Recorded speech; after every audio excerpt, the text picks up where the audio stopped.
সমস্ত জল্পনার অবসান ঘটিয়ে ৭ই জুলাই হতে চলেছে দীঘার জগন্নাথ মন্দিরের উদ্বোধন। প্রাথমিকভাবে একবার ঠিক হয়েছিল এপ্রিল মাসেই মুখ্যমন্ত্রীর সাধের দীঘার জগন্নাথ মন্দিরের উদ্বোধন হবে, কিন্তু তা হয়ে ওঠেনি। মন্দির নির্মাণের কাজ প্রায় শেষের পথে। এবার বৃহস্পতিবারের আদালতের একটি নির্দেশে মনে হচ্ছে ৭ই জুলাই উদ্বোধন হতে চলেছে দীঘার মন্দিরের। প্রসঙ্গত, হিডকো শুধু রাজারহাটে উন্নয়নের কাজ করতে পারে, এর বাইরের কোনো জায়গার পরিকাঠামো উন্নয়ন করার ক্ষমতা হিডকোর নেই। এই আবেদনে মামলা দায়ের হয়েছিল কলকাতা হাইকোর্টে। সেই মামলা খারিজ করে দেন প্রধান বিচারপতি। প্রধান বিচারপতির বেঞ্চ স্পষ্ট জানান, রাজ্যের বিভিন্ন বিভাগ বিভিন্ন কাজ করতেই পারে, এতে ভুল কি আছে?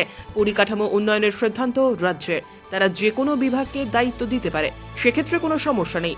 মনে করা হচ্ছে আগামী ৭ই জুলাই মন্দির উদ্বোধনের ক্ষেত্রে আর কোনো বাধা রইল না। ৭ই জুলাই রথের দিনই উদ্বোধন হবে দীঘার জগন্নাথ মন্দিরের।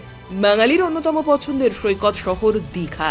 পূর্ব মেদিনীপুর জেলার এই সৈকত শহরেই ২০০ কোটি টাকা খরচ করে ২২ একর জমির ওপর তৈরি করা হয়েছে এই জগন্নাথ মন্দির, যা পুরোপুরি বাঙালির আরেক জনপ্রিয় তীর্থস্থান পুরীর জগন্নাথ মন্দিরের আদলে নির্মিত।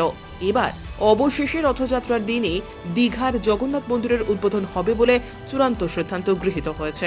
প্রসঙ্গত, ইতিমধ্যেই মন্দির প্রাঙ্গণে একটি বড় আকারের রথ নির্মাণের কাজও প্রায় শেষের পথে। নিউ দীঘা স্টেশন সংলগ্ন নন্দকুমার দীঘা ১১৬ বি জাতীয় সড়কের পাশে